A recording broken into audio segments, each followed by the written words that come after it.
Shalom semuanya, brothers dan sisters GKDI Bekasi Singles. Pada hari ini kita akan melakukan lagi ibadah mingguan. Gimana kabarnya semua? Puji Tuhan. Oke, sebelum kita mulai ibadah kita, mari kita satukan hati, kita tundukkan kepala. Selamat pagi Tuhan, terima kasih atas kemurahan-Mu buat hari ini.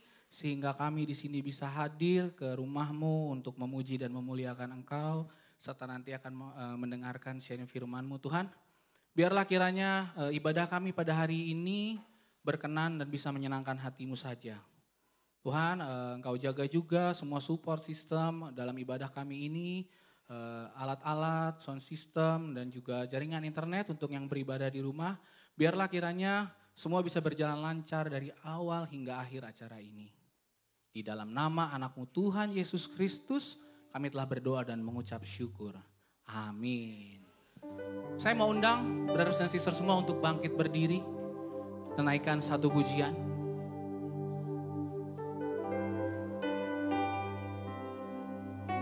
Satu hal yang ku rindu,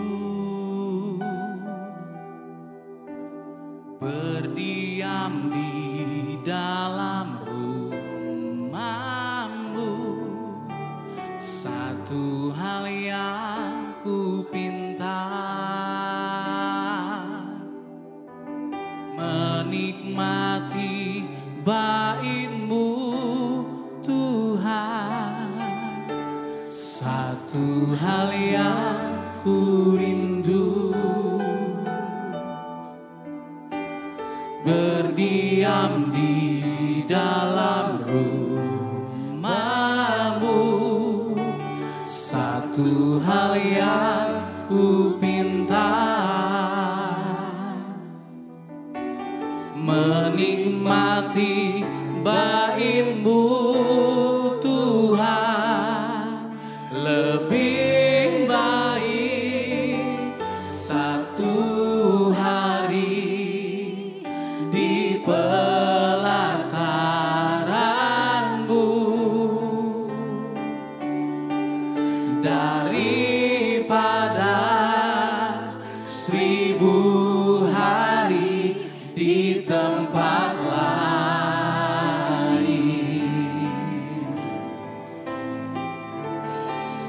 Memuji-Mu, menyembah-Mu, Kau Allah yang hidup, dan menikmati semua kemurahan-Mu. Satu hal yang kami rindukan Tuhan, satu hal yang ku rindu, berdiam di dalam rumah-Mu. Satu hal yang ku pinta, menikmati bait-Mu Tuhan. Lebih baik satu hari di pelataran-Mu daripada 1000 hari di tempat lain. Memuji-Mu, menyembah-Mu, Kau Allah yang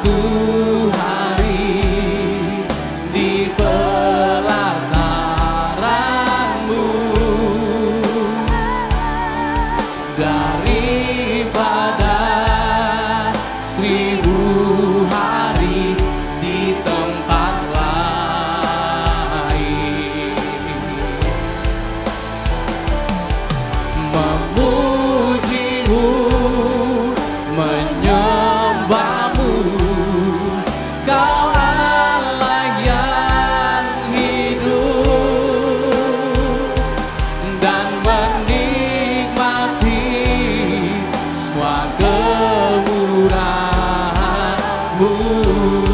Memuji-Mu Tuhan, memuji-Mu, menyembah-Mu. Kau Allah yang hidup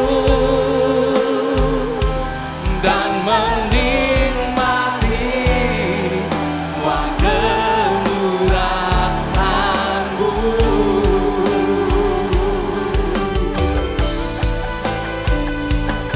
Engkau baik Tuhan, kami naikkan pujian hanya untuk-Mu. I sing praises to your name, oh Lord, precious to your name, oh Lord, for your name is great and greatly to be praised. I sing praises to your name, oh Lord, praises to your name, oh Lord, for your name is great and greatly to Kami nyanyi untuk-Mu be Tuhan.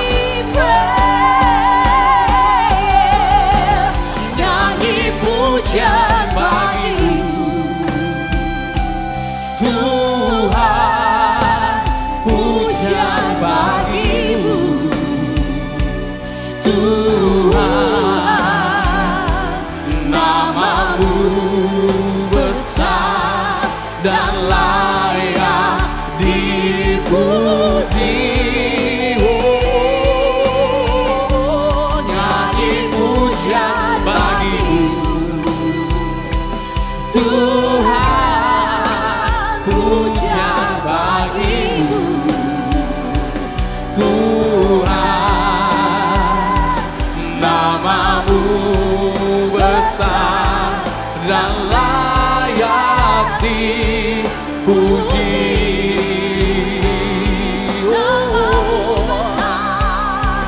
Nama-Mu besar dan layak dipuji. Oh Tuhan, nama-Mu besar dan layak dipuji.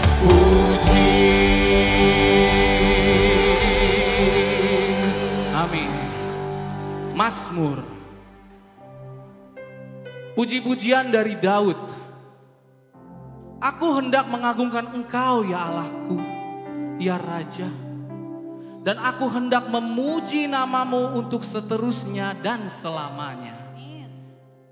Setiap hari aku hendak memuji Engkau dan hendak memuliakan nama-Mu untuk seterusnya dan selamanya. Besarlah Tuhan dan sangat terpuji, dan kebesarannya tidak terduga. Tuhan dekat pada setiap orang yang berseru kepadanya. Pada setiap orang yang berseru kepadanya dalam kesetiaan. Haleluya.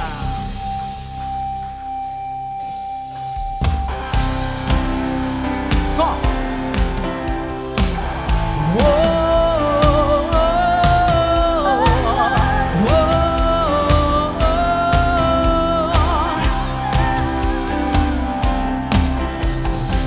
Every praise is to our God.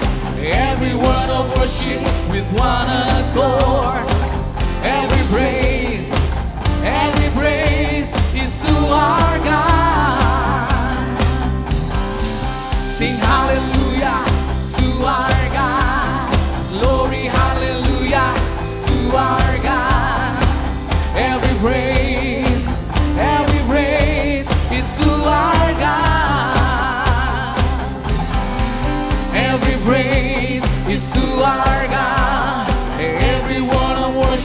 with one accord. Every praise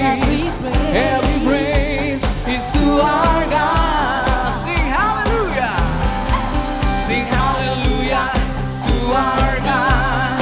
Glory, hallelujah is to our God. Every praise is to our God. Let's lift it up. Every praise is to our God. Every word of worship with one accord. Every praise is to our God. Sing hallelujah to our God. Glory, hallelujah is to our God. Every praise is to our God. Sekali lagi. Every praise is to our God. Every word of worship with one accord. Every praise is to our God. Sing hallelujah to our God. Glory, hallelujah is to our God. Every praise is to our God. God my Savior, God my Savior, God my healer, God my deliverer. Say it. Yes He is. Yes He is. God my Savior, God my healer, God my deliverer. Yes He is. Yes He is. Every praise is to our God. Every word of worship with one accord. Every praise is to our God. Sing hallelujah. Sing hallelujah to our God. Glory, hallelujah is to our God. Every praise, sekali lagi. Every praise, every praise, every praise, every praise, every praise, every praise, every praise, every praise is to our God.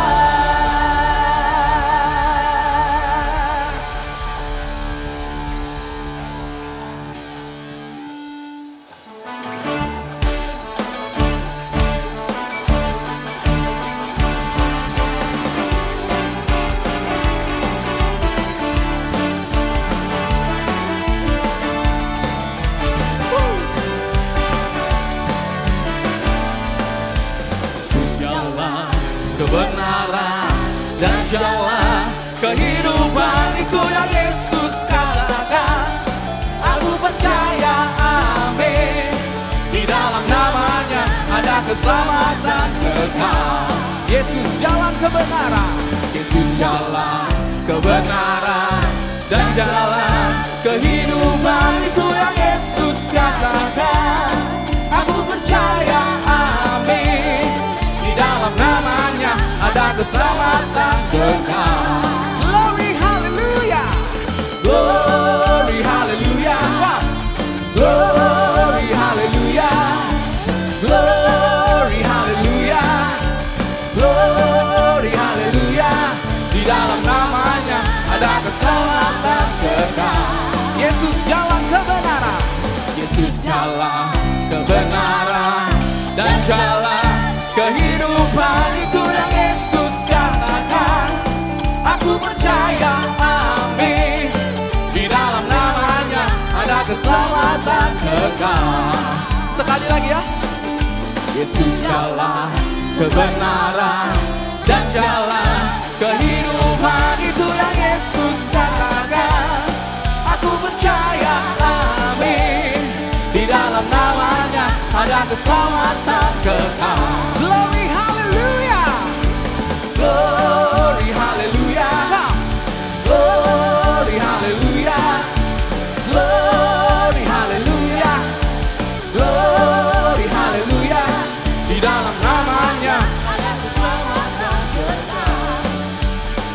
bersama-sama. Glory, haleluya. Glory, haleluya. Glory, haleluya. Glory, haleluya.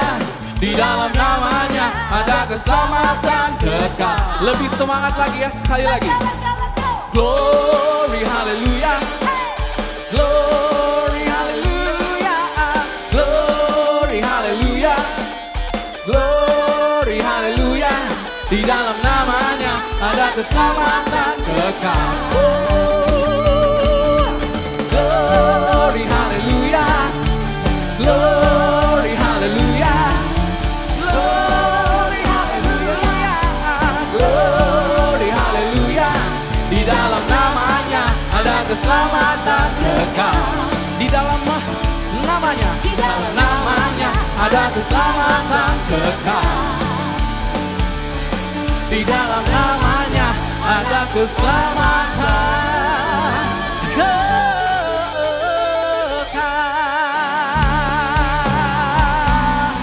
Haleluya. Amin.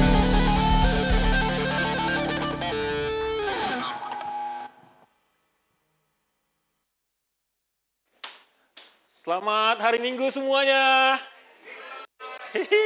Ih, Jovita udah sembuh dari sakit. Kita sambut Jovita dulu dong, dia baru sembuh dari sakit. Sekarang abang yang sakit ya.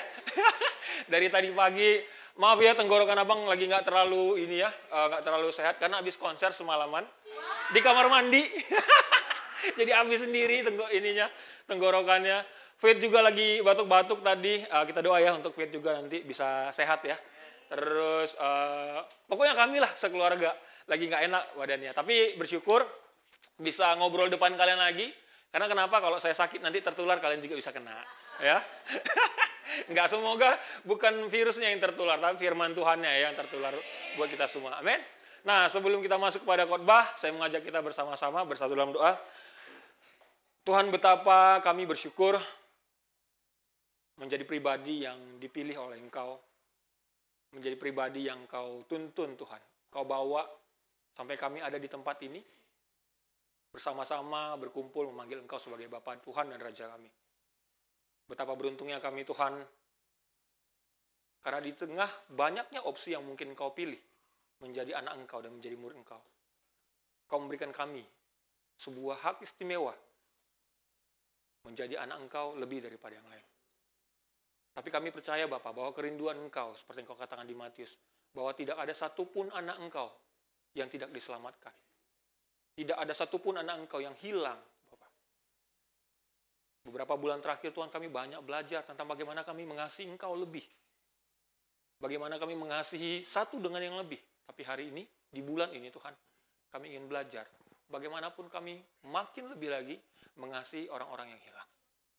Bapa yang baik, biarlah Engkau yang berkata-kata dalam khotbah ini, sehingga setiap firman yang keluar dari mulutku itu adalah isi hati Engkau, dan itu bisa mengubahkan hati kami semua di sini. Terima kasih Tuhan Yesus untuk hari ini, kami bersyukur dan berdoa, dan kami siap menerima firman. Haleluya. Amin. Gimana kabarnya? Kalian semua sehat? Oke, sehat mungkin ya, gembira nggak? Happy nggak? Happy. Kalau saya happy banget, karena sebentar lagi kayaknya Arsenal juara. Ya, kemarin menang 4-1. Wah, luar biasa. Saya bangga jadi fans Arsenal. Kayaknya nanti saya akan beli jersey ya. Karena sekian lama saya nggak beli jersey karena dibully terus. Nanti beli lagi karena udah mau juara. Ya, itu fans Kardus lagi. Karbit namanya ya. Oke, dan hari ini saya semangat bisa berbagi lagi sama kita semua di sini, dan tema kita di tahun ini adalah, di bulan ini adalah tentang Seek and Save the Lost. Ya, itu diambil dari Lukas 19. Oke, ini buku yang menarik karena kenapa? Buku Lukas ini kayak kalian lah. Jadi dia itu adalah seorang dokter. Dia diperkirakan seorang dokter dan dia menulis dengan sangat sangat baik dan cocok untuk kaum-kaum akademisi seperti kalian. Ya. Kalian kan akademisi semua, benar nggak?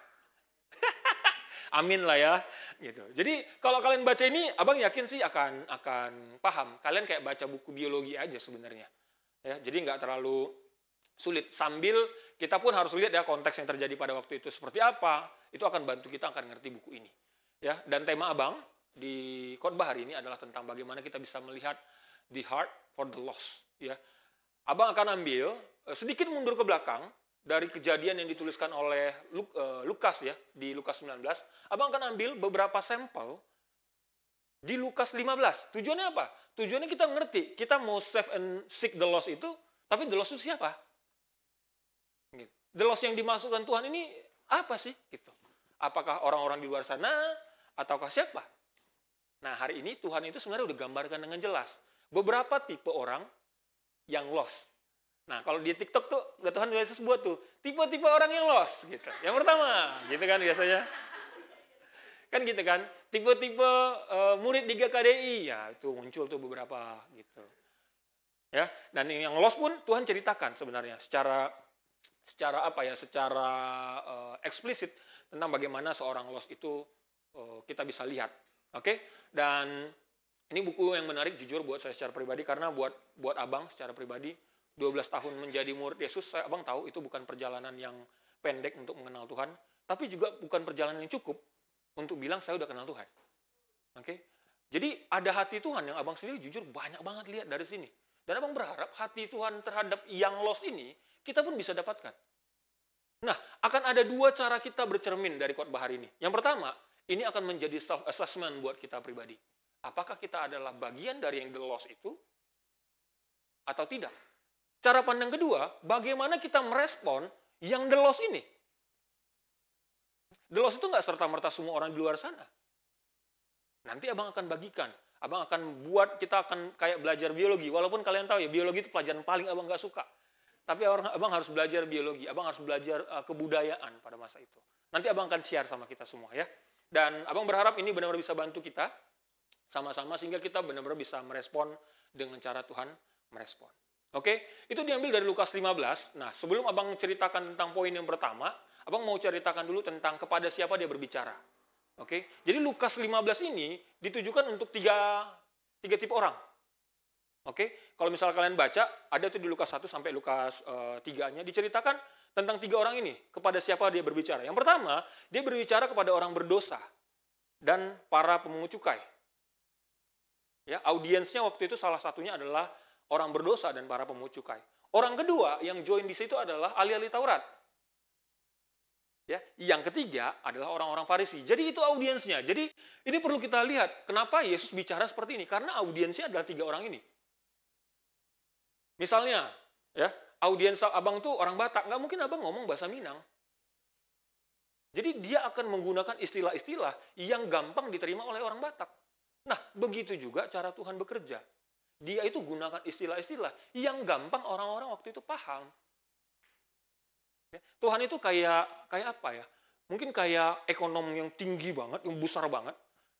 Dan kita tuh kayak anak TK.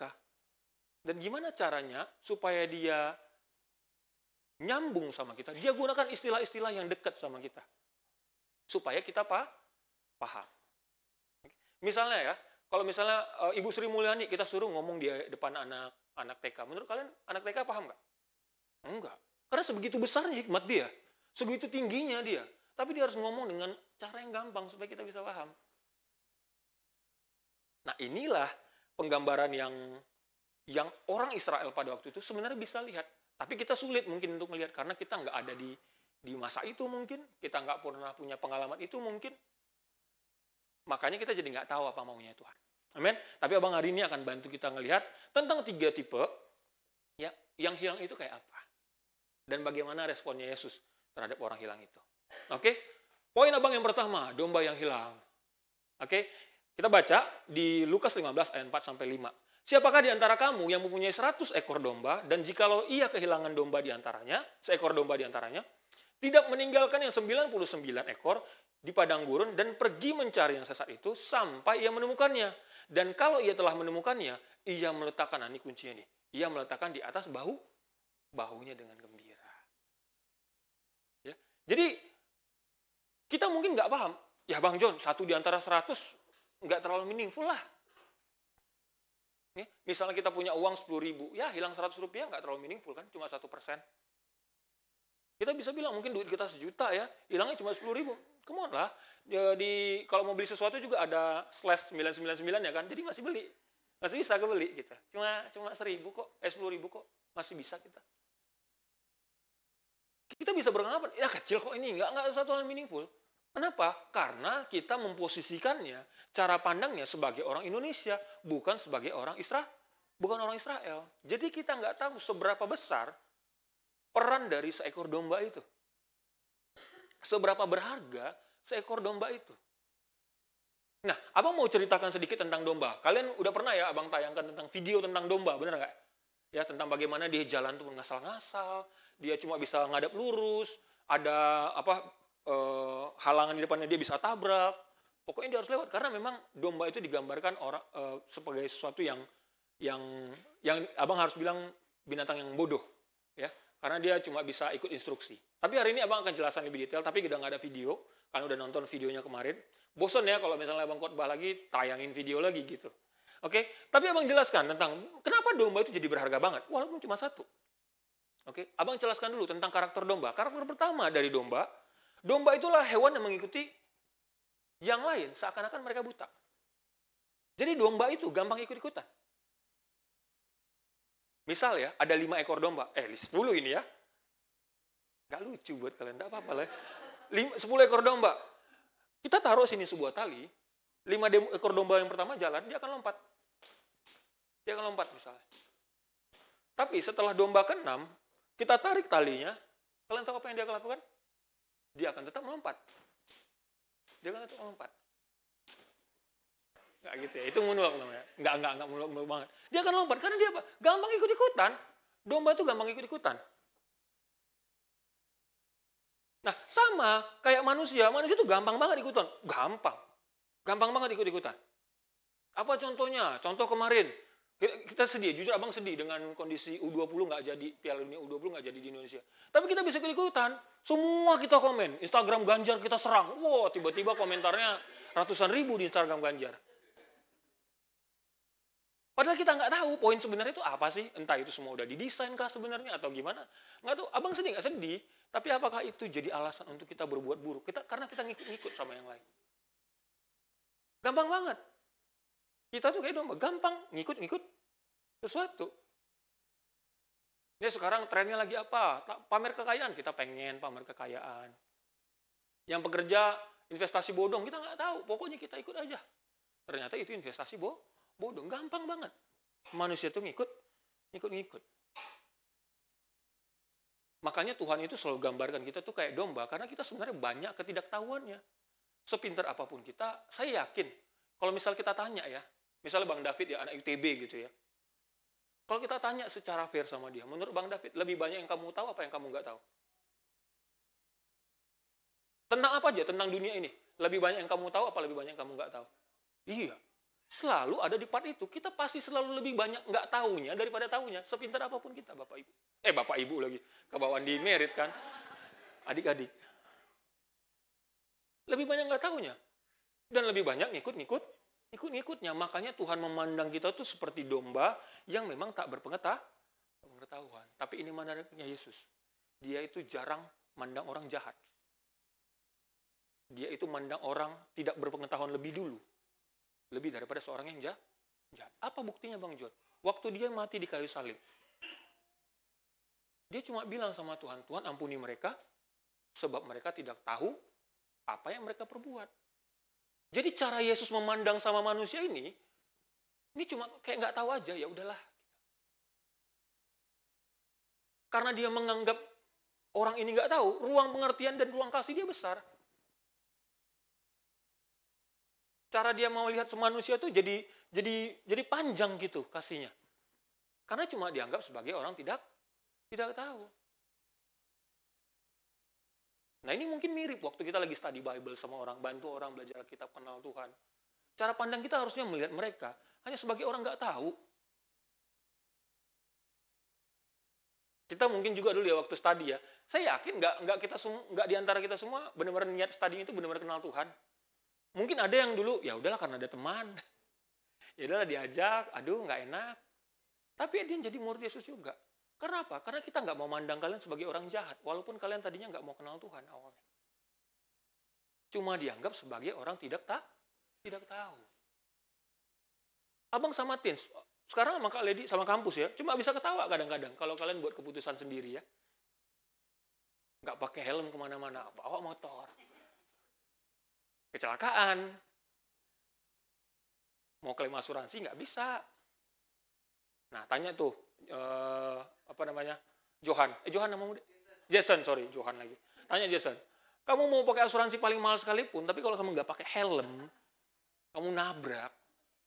Asuransi akan bilang gini, kamu aja nggak bertanggung jawab sama hidup kamu, ngapain saya bertanggung jawab atas hidup kamu?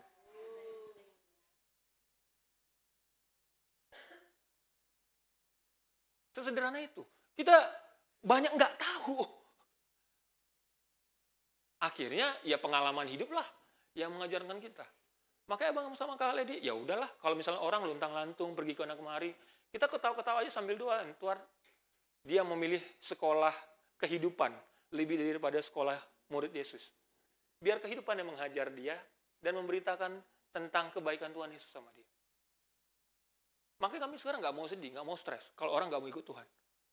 Kami mau bantu, kami mau bergumul, tapi nggak mau mencuri hati kami, mencuri iman kami.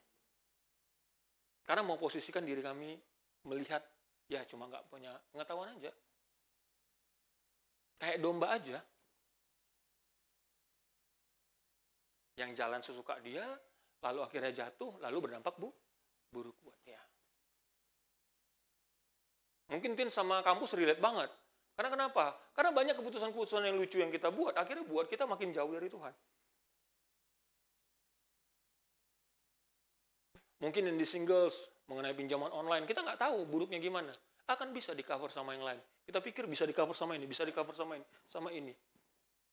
Ternyata kita udah kayak ini ya, udah kayak Matrix ya. Ngindar-ngindar terus dari tagihan.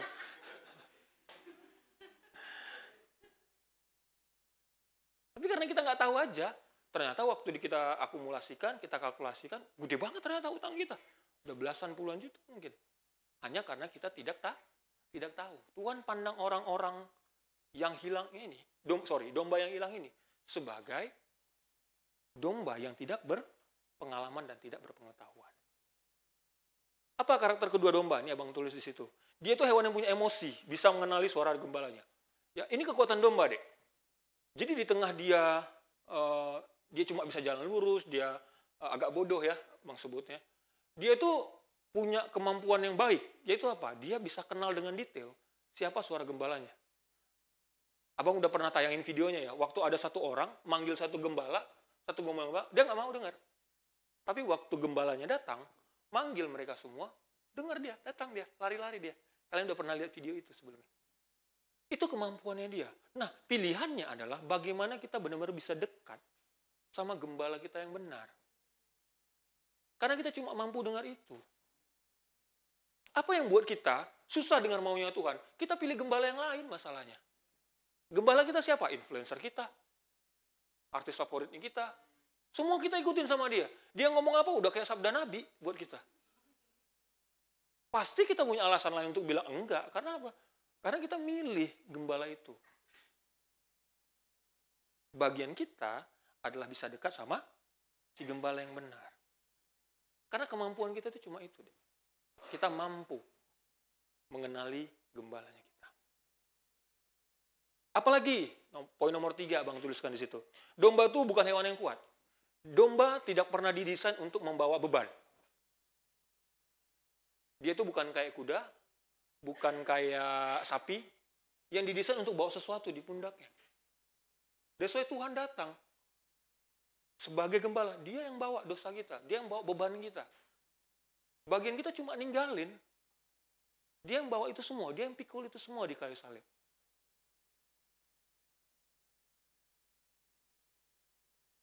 Bahkan kalau kita baca tadi di ayat pertama ya, di ayat ke-4 ya, 5, dia taruh nih di pundaknya Yesus, domba itu.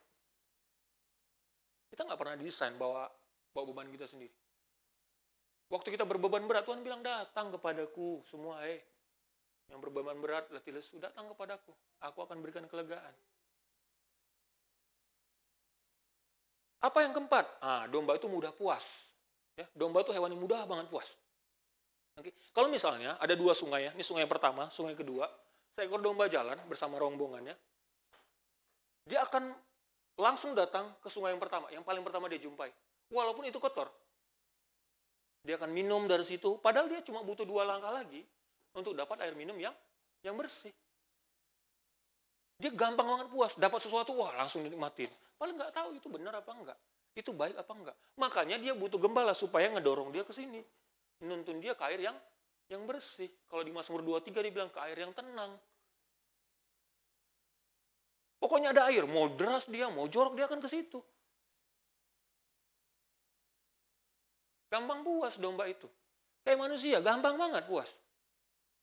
Makanya kita perlu domba yang benar yang bisa mengarahkan kita. Nah, tapi di atas semua kekurangan domba, di atas semua keterbatasan domba itu punya satu hal yang spesial banget. Domba itu adalah binatang yang berharga. Domba itu kayak kelapa. Seluruh tubuh dia itu bisa dipersembahkan untuk hal yang baik. Susunya bisa dipakai, dagingnya bisa dipakai, bulunya bisa dipakai untuk pakaian, hidupnya dia bisa dipakai untuk peranakan. Semua hidup dia itu bisa dipersembahkan kepada gembalanya. Begitulah kita di mata Tuhan. Seberapa bodohnya dengan 4 poin pertama tadi. Karena Tuhan ngelihat satu gembala nih, itu bisa untuk dimaksimal seluruh tubuhnya, seluruh hidupnya. Bahkan sampai keturunan-keturunannya untuk dipersembahkan kepada Tuhan. Makanya dia berharga.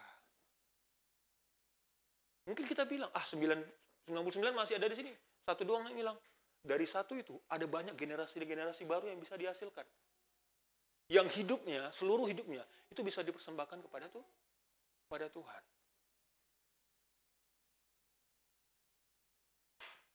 Makanya bagi Tuhan dia bilang seperti ini di Lukas 15 ayat 7. Aku berkata kepadamu, demikian juga akan ada sukacita di surga karena satu dosa orang berdosa yang bertobat. Lebih daripada sukacita karena 99 orang benar yang tidak memerlukan pertobatan.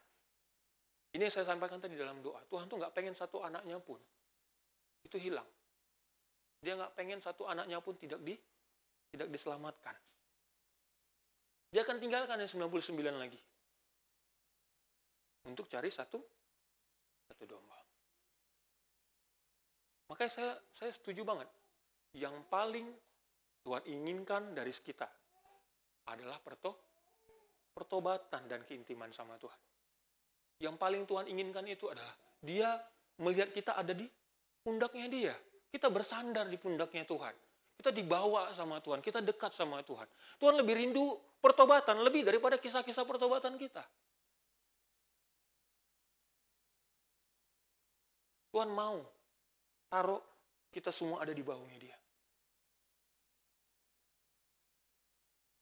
Saya mengajak, kalau kita punya pertobatan, biarkan itu bukan menjadi sebuah kisah, tapi itu sebuah hidupnya kita setiap hari. Makanya waktu kita sharing sama orang, saya berharap sharingnya bukan 3 tahun lalu gue begini nih, gue jalani pertobatan ini. Bagus gak? Bagus. Tapi apakah sampai sebuah kisah aja pertobatan kita? Atau itu menjadi sebuah hidup karena kita mau bersandar di bahunya Tuhan setiap hari. Itu yang Tuhan rindukan. Kedekatan kita dengan dia. Kebersandaran kita dengan dia. Untuk siapa ini ditujukan? Itulah yang ditujukan untuk audiens pertama yang seperti saya sampaikan tadi. Untuk orang-orang berdosa, pemungut cukai yang ada di sana. Dia gambarkan perumpamaan ini untuk melihat bahwa orang-orang berdosa yang segitu berharga di mata Tuhan. Dengan segala kebodohan dia di masa lalu. Ini berharga di mata Tuhan. Karena dia tahu hidup satu orang berdosa ini itu bisa dipersembahkan untuk Tuhan. Nah itu orang hilang pertama. Orang hilang yang kedua. Kita baca dari ayat 8 sampai 9. Itu tentang dirham yang hilang. Dikatakan seperti ini. Atau perempuan manakah yang mempunyai 10 dirham, dan jika ia kehilangan satu di antaranya, tidak menyalakan pelita, dan menyapu rumah, serta mencarinya dengan cermat, sampai ia menemukannya. Dan kalau ia telah menemukannya, ia memanggil sahabat-sahabatnya dan tetangga-tetangganya, serta berkata, bersukacitalah bersama-sama dengan aku, sebab dirhamku yang hilang, itu telah kutemukan. Nah, ada beberapa clue yang menarik di sini kalau kita baca dengan detail. Ya, yang pertama dirham, abang akan jelasin nanti dirham itu apa. Mungkin kita nggak paham dirham itu apa ya, mungkin mata uang, oh iya benar. Tapi kenapa ini jadi berharga banget? Secara matematis meningkat nggak? Iya. Tadi 1 di antara 100 kan cuma 1%. Sekarang 10 di antara 100 nih. Atau 1 di antara 10, benar ya matematisnya. Udah 10%. Tapi itu meaningful buat Tuhan. Karena kenapa? Karena kita itu adalah dirhamnya dia. Saya mau ajak kita ngelihat apa sih dirham itu. Ya. Dirham itu mata uang emas ya dari Persia. Seberat kurang lebih 8 gram. Orang Yunani juga gunakan. Nilainya hampir sama kayak 1 dinar. Oke, beberapa ahli memperkirakan untuk masuk bait Allah itu rata-rata orang kasih 2 dinar. Yaitu yang persembahan janda miskin itu. Rata-rata minimal segitu. Itu perkiraannya ya. Tapi itu bukan kebenaran, tapi itu data sejarah aja yang abang belum bisa konfirmasi benar apa enggak. Oke. Tapi ada hal menarik tentang dirham. Dirham itu yang di kitab Lukas 15 ini itu adalah sebuah rangkaian emas yang dijadikan mas kawin dari seorang pengantin pria kepada perempuan yang sudah menikah. Ya, itu jadi mas kawin. Kalau kalian lihat itu ibu-ibu, ya itu Jovita itu. Oke gitu. Nah kalian lihat ya ada 1, 2, 3 gitu ya 4. Nah itu dirham yang ada di kepalanya itu. Oke, itulah dirham yang di kepalanya. Kalau 1 dirham itu hilang, menurut kalian akan kelihatan nggak? Kelihatan banget. Jadi jelek nggak? Jelek. Misal, siapa cowok paling ganteng? Rorot deh misalnya. Misalnya kan aslinya enggak. Rorot tuh. Kalau Mailani dulu saya bilang kan wanita tercantik nomor 2 kan. Rorot terganteng nomor 2. Nomor 1 sisanya. Jadi yang paling jelek lah ya satu-satunya. Oke, misal Rorot udah paling ganteng, wah dari kejauhan dipandang, kameranya di zoom in, Rorot diam gini. Wes kayak apa? Juno siapa namanya?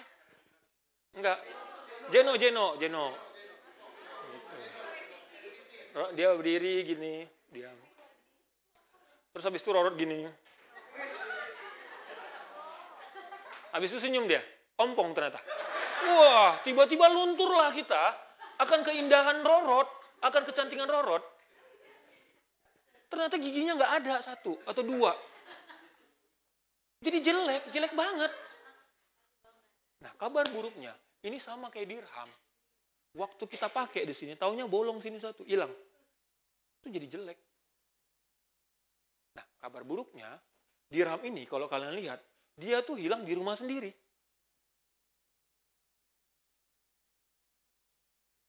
Dia tuh hilang di rumah sendiri. Nah, orang hilang yang kedua, itu adalah orang yang ada di rumah Bapa. Tapi dia tidak terikat dengan dirham lain, dan tidak terikat dengan kepala Bapa. Ada di gereja, melayani mungkin. Datang tiap minggu. Tapi dia nggak terikat satu sama lain. Dia nggak terikat dengan brother sisternya, spend time kagak. Membantu orang juga enggak. Dekat sama orang juga enggak, terlibat dalam kehidupan orang juga enggak. Dia enggak terikat sama dirham yang lain, lepas. Tapi dia jatuh di rumah. Dan paling buruknya, dia enggak ada di kepala Bapak itu, yang punya dirham tadi. That's why inilah perumpamaan yang ditujukan untuk orang-orang Farisi. Ada tiap hari di rumah Allah. Tiap hari dia di rumah Allah. Melayani terus di rumah Allah. Tapi dia enggak terikat sama dirham lain. Dia nggak terikat sama orang-orang lain. Dia nggak terikat sama kepala Bapa. That's why dia dikonsider sebagai yang hilang bagi Tuhan.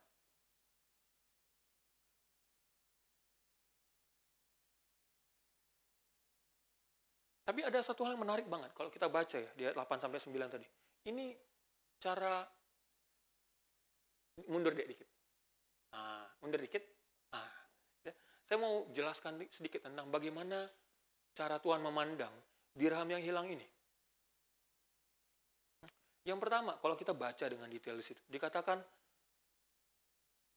jika ia kehilangan 1 di antaranya, tidak menyalakan pelita dan menyapu rumah, serta mencarinya dengan cermat, sampai ia menemukannya. Nah yang pertama, Tuhan itu nggak akan nunggu nanti untuk cari dirhamnya. Dia bisa pakai hikmat dia. Oh lagi malam, kalau lagi nyalain pelita berarti lagi malam kan?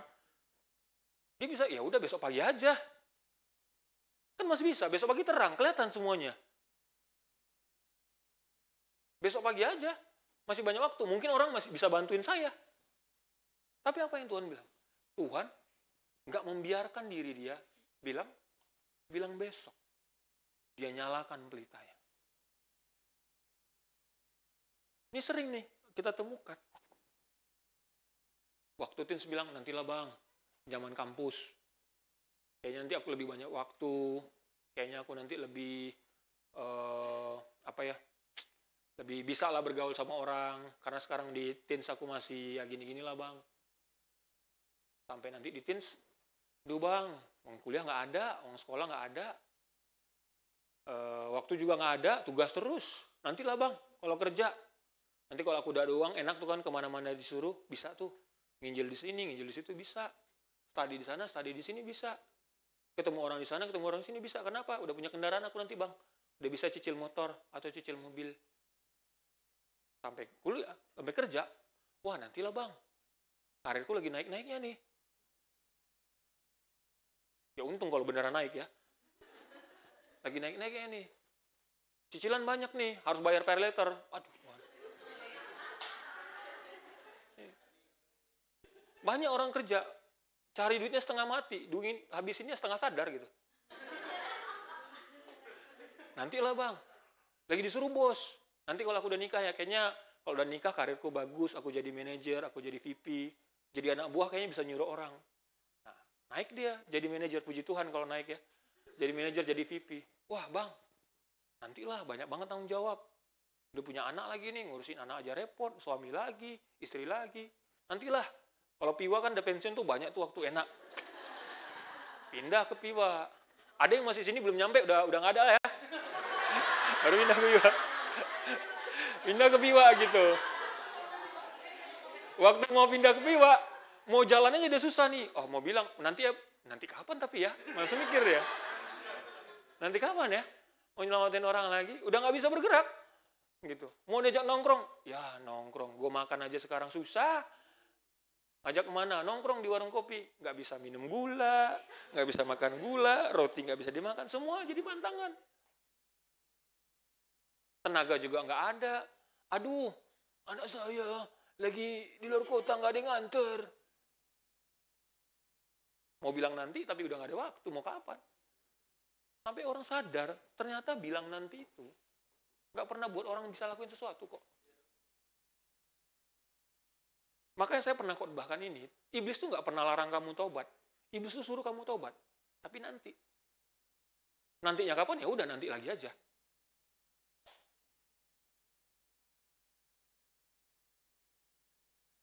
Sorry mama saya telepon. Ya, nggak nunggu nanti dia. Dia nyalakan pelita saat itu juga, dia cari saat itu juga. Apa mental kedua Tuhan yang menarik banget? Tuhan itu lakukan apa aja untuk cari dirhamnya. Dia nyalain pelita, dia sapu semua, dia cari ke sana kemari. Untuk apa? Untuk ketemu dirhamnya. Nah ini hebatnya Tuhan. Makanya nanti saya bacakan ya dari Ibrani 1 ya. Tuhan tuh lakuin apa aja untuk ngobrol sama manusia. Semua dilakuin Tuhan. Kreatif dia, nyapu, nyalain pelita, semua dicari sampai ketemu dirham itu. Apa aja dilakukan. Kalau Tuhan lakuin apa aja untuk bisa ketemu dengan kita dirhamnya, masa ya kita asal-asalan? Nah ini kualitas ketiga dari Tuhan yang bagus banget. Dia bilang di sini, menyapu rumahnya serta mencarinya dengan cermat sampai ia menemukannya. Bukan cuma kreatif, bukan cuma apa aja dilakukan sama Tuhan, tapi dia melakukannya dengan cermat. Detail banget. Nggak ngasal. Misalnya tadi, ya udahlah asal datang. Ya udah asal begini. Asal nggak jauh lah yang penting. No, Tuhan tuh nggak asal-asal. Tuhan itu dengan cermat. Saya percaya setiap orang yang dipilih Tuhan di sini, Tuhan tuh dengan sangat cermat untuk memilih kita di tempat ini. Saya nggak yakin Tuhan gagal milih kamu.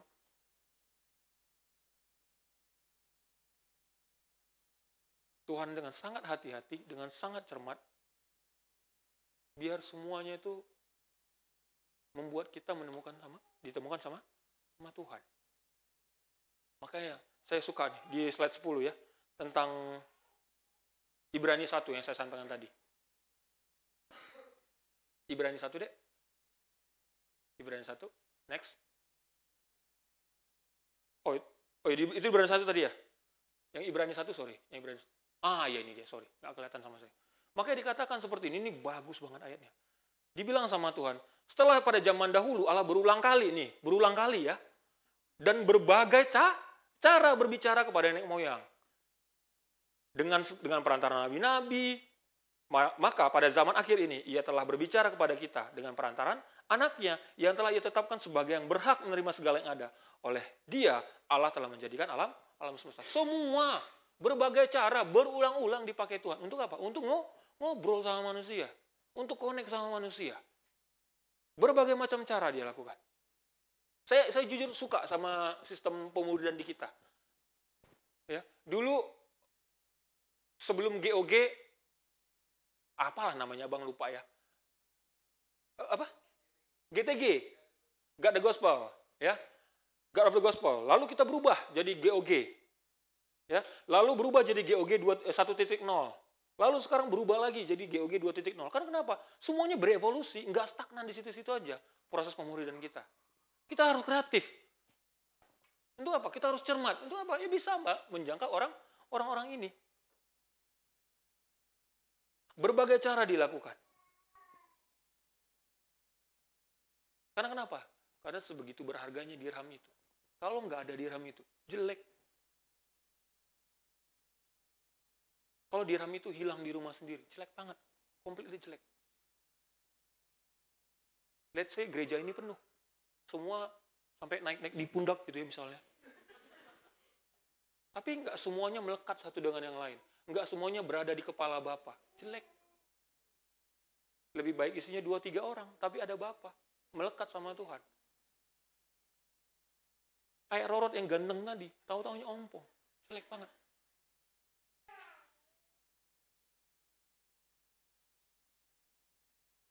Layaknya dirham yang sangat berharga. Anda pun berharga di mata Tuhan. Tuhan nggak pernah nunggu untuk nyari Anda dan menemukan Anda. Tuhan melakukan berbagai cara dengan sangat cermat supaya kita ditemukan. Perumpamaan ini memang ditujukan untuk orang-orang Farisi dan ahli Taurat. Tapi ini bisa terjadi sama kita. Kita ada di sini, tapi kita nggak melekat satu dengan yang lain. Kita nggak terikat di kepala Bapa kita.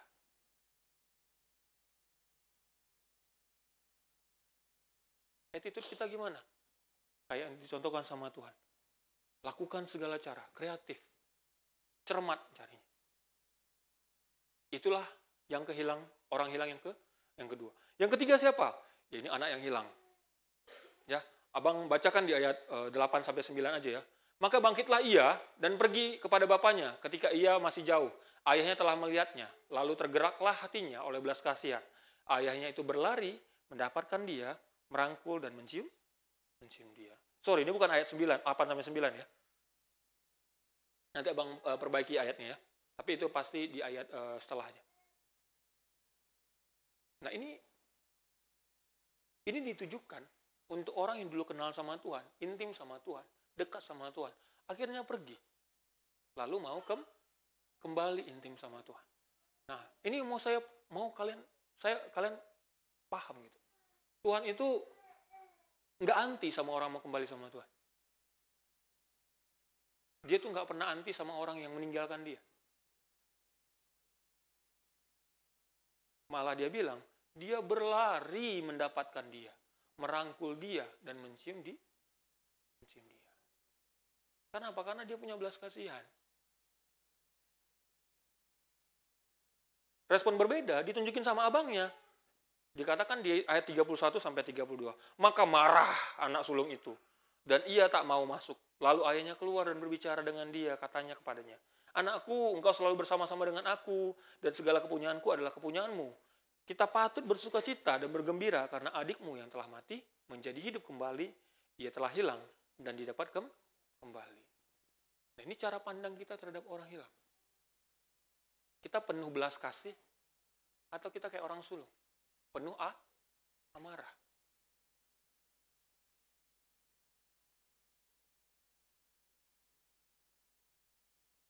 Kita punya hati kayak Bapa yang dipenuhi sama belas kasihan. Lebih daripada amarah. Tadi pagi saya cerita sama Merit ya. Berhubung ada teens juga di sini, saya izin cerita sedikit. Abang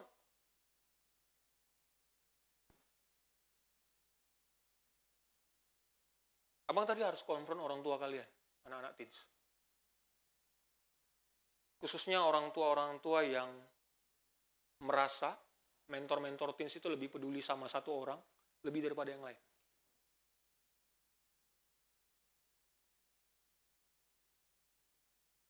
Kalian tahu nggak? Bisa beredar tuh percakapan-percakapan yang nggak sehat. Itu mentor pedulinya cuma sama yang baru, pedulinya cuma sama ini, sama anak gua nggak, padahal gua udah lama di sini. Kenapa waktu ada orang mau dekat sama Tuhan, mau kita muridkan, kita jadi marah dan jealous gitu. Waktu kita mungkin ngerasa di sini semuanya, pembimbing gua udah study aja terus, gua nggak pernah diperhatikan.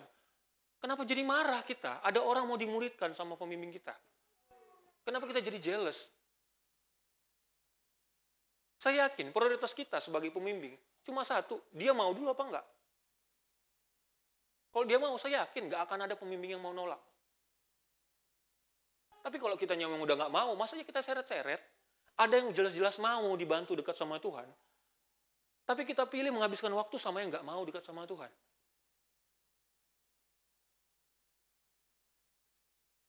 Kita akan fokus sama benar-benar yang mau dekat sama Tuhan. Kita akan habiskan waktu sama dia.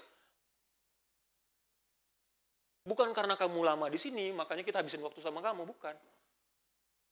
Kita mau habisin waktu sama yang benar-benar mau intim dan dekat sama Tuhan. Bukan kita pilih kasih, bukan. Coba kita balik keadaan sebaliknya. Kamu mau banget dekat sama Tuhan, tapi ada yang lebih lama dari kamu di situ. Tapi nggak mau dekat sama Tuhan, saya habisin waktu sama dia. Kamu tersinggung nggak? Padahal bang, aku mau nih bang bantu aku bang. Kita udah ngemis-ngemis bahkan. Kita udah ngajak-ngajak, bang ayo datang ke rumah, ayo lakuin ini bang, lakuin itu. Masa iya saya tolak? Saya fokuskan diri saya menghabiskan waktu sama yang nggak mau dibangun sama sekali sama Tuhan.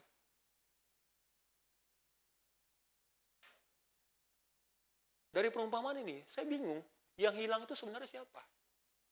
Apakah anak bungsunya? Atau ternyata anak sulungnya yang hilang?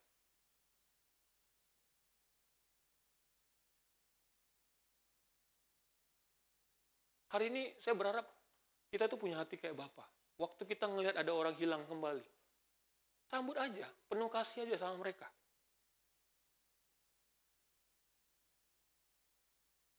Nggak tiba-tiba banyak pertanyaan lucu. Dari mana aja lo? Nggak gitu. Kalau tanya apa kabar, ya tanya aja apa kabar. Pandanglah orang hilang ini dengan belas kasihan. Saya mau ajak kita mengambil waktu kita untuk kontemplasi. Waktu Tuhan memandang anaknya dengan belas kasihan. Si sulung memandang anaknya dengan amarah. Bagaimana cara kamu memandang orang-orang yang lagi butuh Tuhan dan pengen kembali sama Tuhan saat ini? Saya berharap kita nggak ada yang punya keyakinan, buang-buang waktu. Saya udah sibuk di sini, tambah ini lagi kerjaan. Saya berharap itu nggak ada di hati kita. Ya, ini adalah orang-orang yang tadinya dekat sama Tuhan dan dia pengen kembali. Itu yang hilang, yang bisa kita cari dan kita selamatkan. Bang John, saya ada di antaranya, ayolah bertobat. Karena seperti tadi Abang sampaikan, kerinduan Tuhan itu taruh kita di kepalanya dia. Kerinduan Tuhan itu gendong kita di bahunya dia. Kerinduan Tuhan itu rangkul dan cium kita. Itu kerinduan Tuhan buat kita. Karena kita domba yang segitu bodohnya, tapi berharga, yang seluruh hidup kita bisa dipakai untuk dipersembahkan kepada Tuhan. Kita dirham, yang gak ada kita, jelek jadinya. Dan kita juga anak, yang terus dipandang Tuhan dengan belas kasihan. Saya berharap waktu kita punya hati Bapa, bermisi itu bukan jadi satu hal yang berat banget untuk kita lakukan.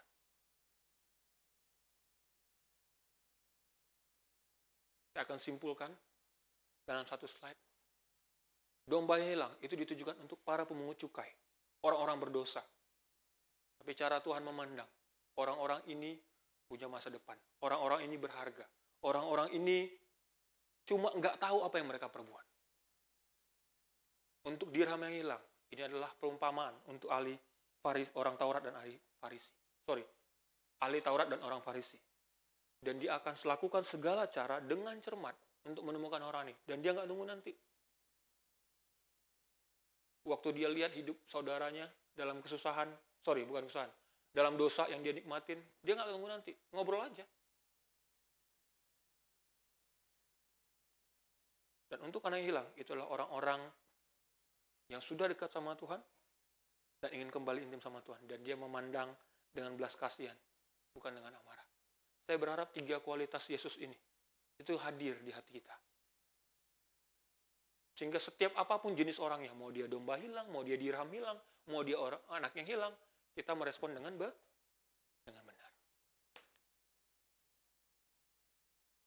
Kalau ternyata kita tanyakan kepada diri kita, bangkainya gue domba yang hilang deh. Bangkainya gue dirham yang hilang deh. Bangkainya gue anak yang hilang deh. Mari kita memutuskan untuk terus kembali intim sama Tuhan. Hubungi siapa yang ngajak kalian ke sini, yang ngobrol sama kalian. Minta bantuan sama mereka, supaya mereka bisa bantu kamu makin intim sama Tuhan. Amin. Itu saja khotbah dari saya, semoga bisa membantu kita semua. Mari kita berdoa. Tuhan, terima kasih untuk pagi hari ini. Kami bisa melihat betapa Engkau memiliki kasih. Betapa Engkau begitu cermat. Betapa Engkau memandang orang begitu berharga. Sehingga setiap orang yang menjadi anak Engkau layak untuk diselamatkan, Tuhan. Kerinduan Engkau adalah anak-anak Engkau, satu pun gak ada yang hilang, Bapak. Termasuk semua orang yang ada di ruangan ini. Tapi biarlah kami juga memiliki hati yang sama. Sehingga Tuhan, hati kami tertuju hanya untuk mencari dan menyelamatkan yang hilang. Terima kasih Bapak yang baik. Biarlah firman yang ditaburkan ini menjadi subur di hati kami. Dan itu menjadi hidup kami, mengubahkan cara pikir kami, cara pandang kami, terutama cara hidup kami, Tuhan. Sehingga Bapak, hidup kami benar-benar bisa menceritakan kebaikan Engkau aja. Terima kasih Tuhan Yesus untuk pada siang hari ini, biarlah nama Engkau yang tinggikan. Haleluya. Amin.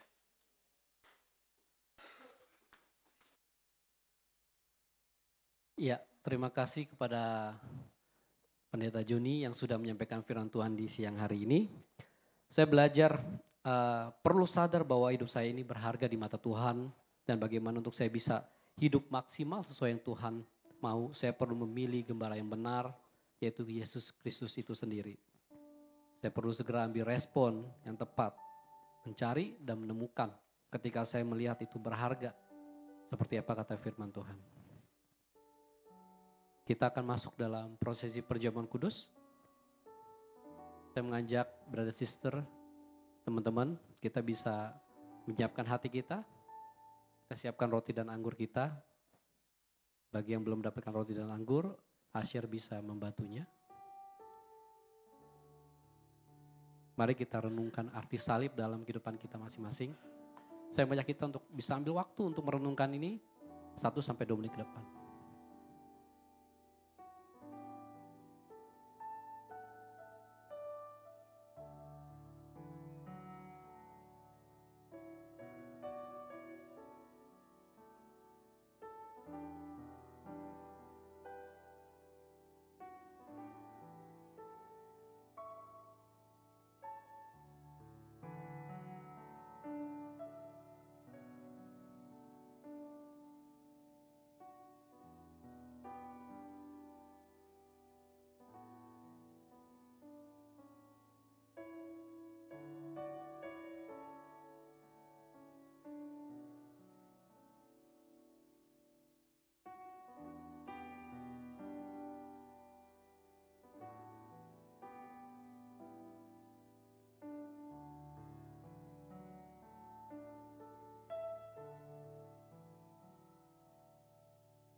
Saya akan bacakan dari 1 Korintus 11 ayat 23 sampai 26.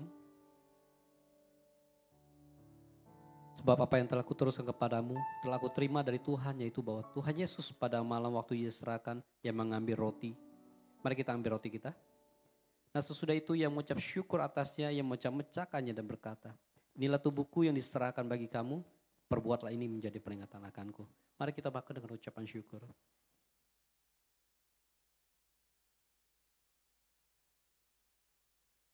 Mari kita angkat cawan kita. Demikian juga ia mengambil cawan sesudah makan, lalu berkata, cawan ini adalah perjanjian baru yang dimeteraikan oleh darahku. Perbuatlah ini, setiap kali kamu meminumnya menjadi peringatan akan aku. Mari kita minum.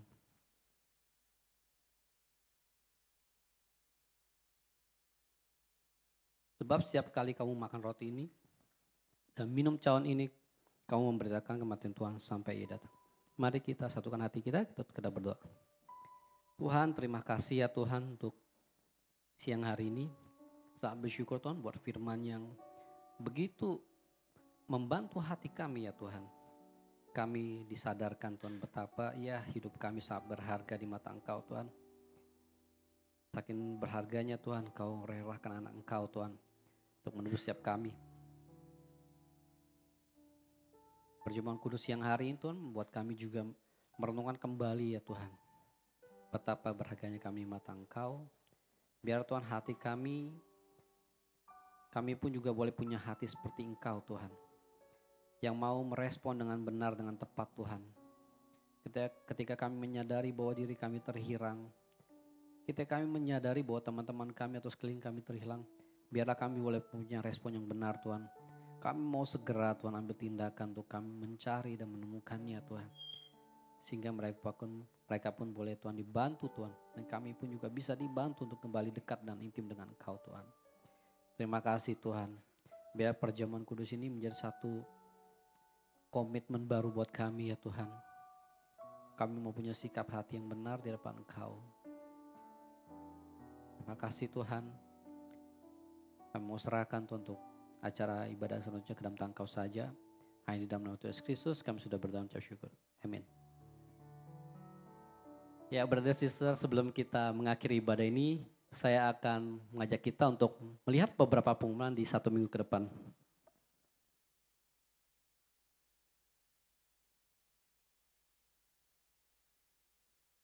Ya, kita bisa ambil waktu ya untuk menyaksikan di layar kanan dan kiri kita untuk pengumuman berikut. Yang pertama, ya ibadah Jumat Agung tanggal 7 April 2023 akan diadakan pada pukul 9 pagi dan ibadah ini diadakan satu kali ya.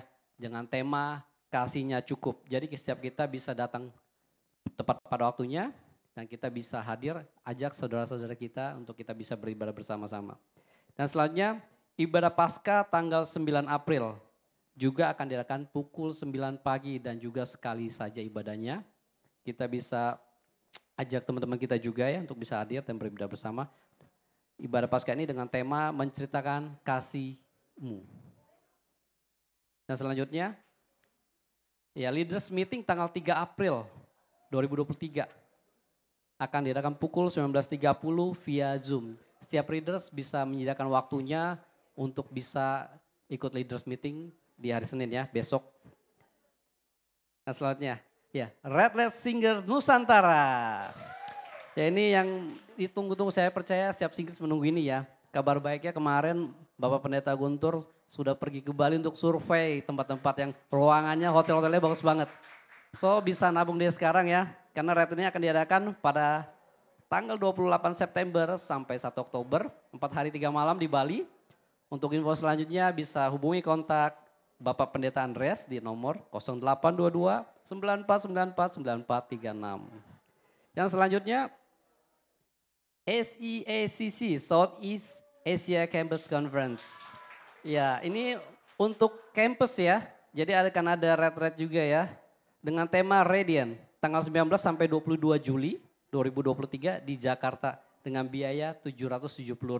Ini udah gak ada early bird lagi ya. Untuk info lebih lanjutnya bisa hubungi Aaron di 0881 5378 235. Ya selanjutnya GKD Goes to Israel tahun 2024.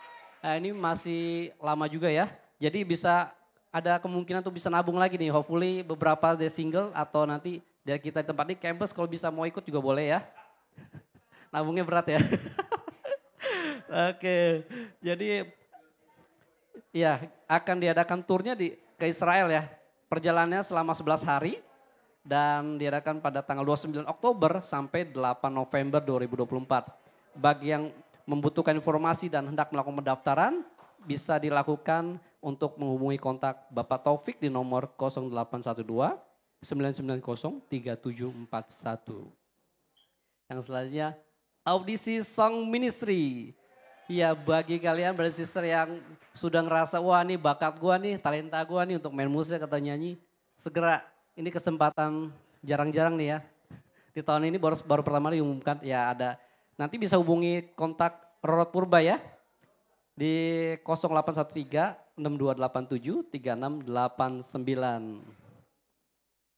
Nah selanjutnya Body Builders Camp Yada Region akan diadakan Sabtu tanggal 15 April 2023 jam 4 sore di Mega Outfield Park. Ditujukan untuk seluruh pemimpin yang memiliki anak bimbingan. Setiap pemimpin bisa catat tanggalnya untuk kita bisa sediakan waktu. Oke, yang selanjutnya seminar parenting ya dengan tema Parenting in Digital Era dapatkan pemahaman dan nilai-nilai praktis menumbuhkan anak di era digital dari tenaga ahli serta testimoni dari orang tua yang sudah mengalami. Ya ini diadakan di tanggal 16 April pukul 18.30 di gedung GKDI Bandung. Tepatnya lokasinya di Istana BEC lantai 3. Tersedia juga untuk online-nya. Dan untuk online-nya harganya khusus ya berbeda dengan yang offline untuk luar kota dan bisa hubungi kontak Patricia di 0812 9615 2022. Nah untuk yang teens atau campus bisa kasih tahu orang tuanya, kasih tahu suruh ikut. Karena bagus banget ya. Oke, yang selanjutnya study Bible bagi Bapak Ibu yang rindu ingin study Bible dapat menghubungi kontak admin kami di 0812 8685 8422 atau bisa juga menghubungi siap teman-teman yang datang tempat ini bisa tanya ngajak kalian ya gimana study Bible. Yang terakhir ya persembahan dan perpuluhan untuk GKD Bekasi dapat diberikan melalui transfer ke rekening BCA di 288 3034 180 atas nama Yayasan Gema Kristus Damai Indonesia atau juga bisa memberikannya di kotak persembahan sudah tersedia di belakang ya atau juga di lantai 1. Itu saja pengumuman pada minggu ini. Mari kita tunduk kepala kita bersatu dalam doa. Tuhan Allah Bapa kami yang berada di kerajaan surga, terima kasih Tuhan siang hari ini kami sudah masuk pada sesi akhir Tuhan ibadah kami Tuhan. Bersyukur buat penyertaan Engkau Tuhan. Kami boleh datang hari ini memuji, menyembah Engkau. Bahkan lebih lagi kami juga dikuatkan kembali, kami juga diarahkan kembali Tuhan melalui firman Engkau Tuhan. Siapa kami di hadapan Engkau Tuhan, betapa berharganya kami Tuhan. Biar Tuhan firman yang sudah dibagikan ini tidak menjadi sia-sia. Tapi itu boleh tertanam di hati kami dan kami pun bisa menjadi seorang yang menerapkannya Tuhan dalam kehidupan kami Tuhan. Sehingga biar nama Engkau boleh dimuliakan. Tuhan saat ini kami juga mau datang Tuhan, kami mau bersatu hati Tuhan. Kami mau berdoa Tuhan untuk siap brother sister kami Tuhan. Kami mau berdoa Tuhan untuk pemulihan sister kami Nita pasca kecelakaan motor Tuhan beberapa hari lalu. Biar Tuhan Engkau juga bantu Tuhan proses pemulihannya Tuhan. Mungkin ketika dia mungkin akan ambil waktu untuk terapi urut Tuhan. Ataupun dengan obat-obatan atau mungkin dengan waktu istirahat dia Tuhan. Biar Tuhan Kau bantu proses pemulihannya. Kami juga mau berdoa Tuhan untuk siap brother sister kami yang sedang berduka Tuhan. Ada opa dari Bongso Tuhan. Gimana berada kami Bongso, opanya beberapa hari lalu juga boleh telah Engkau panggil Tuhan. Kau berikan penghiburan Tuhan. Juga ada sister kami Lala di mana poponya juga dipanggil Tuhan. Biar penghiburan daripada Engkau boleh ada atas keluarga ini Tuhan. Biar Tuhan mereka pun bisa Tuhan mendapat penghiburan Tuhan. Dan mereka bisa kembali untuk beraktivitas kembali dan kembali berministri kembali Tuhan. Terima kasih Tuhan. Kami juga mau bersyukur buat tempat ibadah yang sungguh luar biasa yang Kau berikan pada kami Tuhan.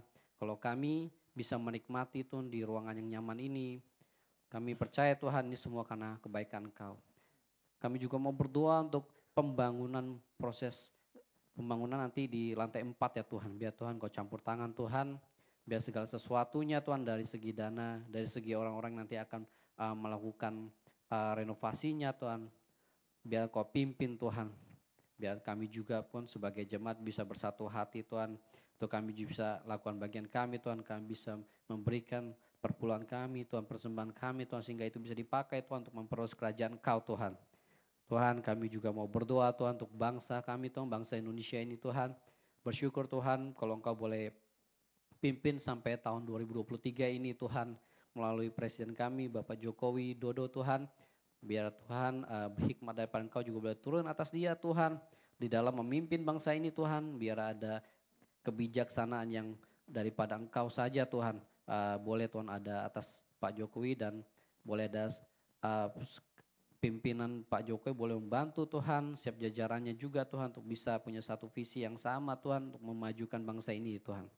Menyerahkan juga Tuhan di mana tahun 2024 akan ada pemilu Tuhan, biar Kau yang pimpin Tuhan segala sesuatunya Tuhan boleh berjalan dengan baik Tuhan. Sehingga itu tidak menjadi satu hal yang buat kami juga banyak menebak-nebak Tuhan karena isu-isu yang mungkin beredar sekarang di sosial media Tuhan, berita-beritanya. Tuhan terima kasih Tuhan. Kami mau serahkan Tuhan untuk waktu kami Tuhan di acara selanjutnya ke dalam Engkau saja. Terima kasih untuk ibadah hari ini. Hanya di dalam nama Tuhan Yesus Kristus kami sudah berdoa dan mengucap syukur. Amin. Amin. Baik, brothers and sisters semua, saya mau undang lagi kita untuk bangkit berdiri. Kita akan tutup ibadah minggu hari ini dengan satu pujian.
Bersukaria, bersuka